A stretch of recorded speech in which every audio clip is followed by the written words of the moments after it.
नमस्कार, short hand class में आपका स्वागत है। यूपीट्रिपलएससी स्किल टेस्ट 2026 अभ्यास 13 डिक्टेशन शुरू होगी 5 सेकंड बाद। स्टार्ट। 3 राज्यों की 3 विधानसभा सीटों पर हुए उपचुनावों में से 2 में भाजपा की हार यह संदेश देने वाली है कि उसकी चुनौतियां बढ़ भी सकती हैं। इनमें से बिहार की बांकीपुर सीट के परिणाम ने इसलिए सबसे अधिक ध्यान खींचा क्योंकि 1995 से यह भाजपा के पास थी। इसके अलावा यह भाजपा अध्यक्ष नितिन नवीन के राज्यसभा जाने से रिक्त हुई थी। भाजपा केवल अपने अध्यक्ष की सीट बचाने में ही नाकाम नहीं, बल्कि उसे पराजय का स्वाद बिहार में भाजपा के मुख्यमंत्री रहते हुए चखना पड़ा।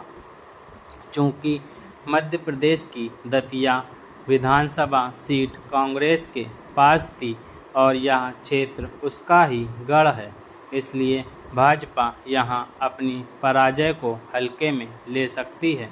इसके बाद भी वह इसकी अनदेखी नहीं कर सकती कि आमतौर पर उपचुनावों में सत्ताधारी दल जीत हासिल करते हैं। जैसे गुजरात की मांजलपुर सीट भाजपा ने आसानी से जीत ली।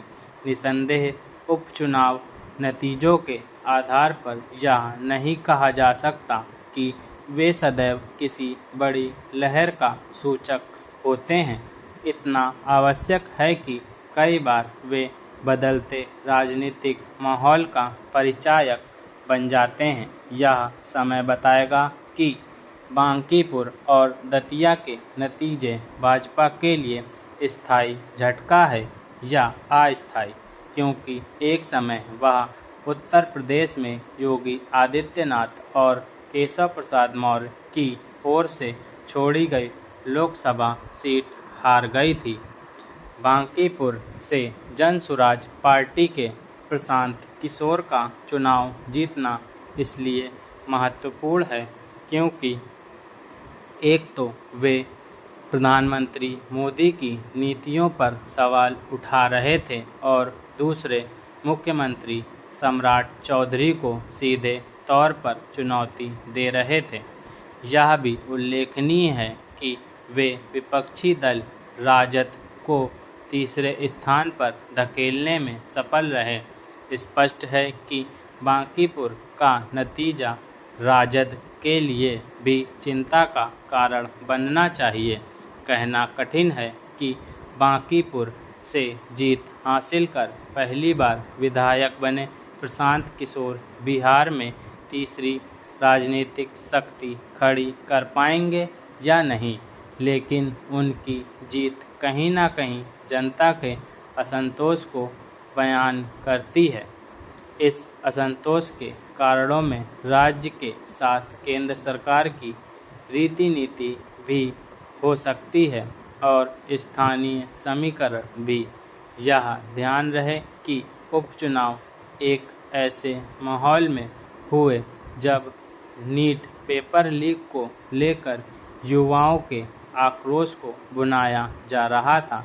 इसके पहले उच्च शिक्षण संस्थानों में जातिगत भेदभाव रोकने वाले यूजीसी के नियमों में सामान्य वर्ग के लोगों को नाराज किया था। इसके अतिरिक्त बिहार में भरत तिवारी एनकाउंटर जैसे मामले भी चर्चा में थे।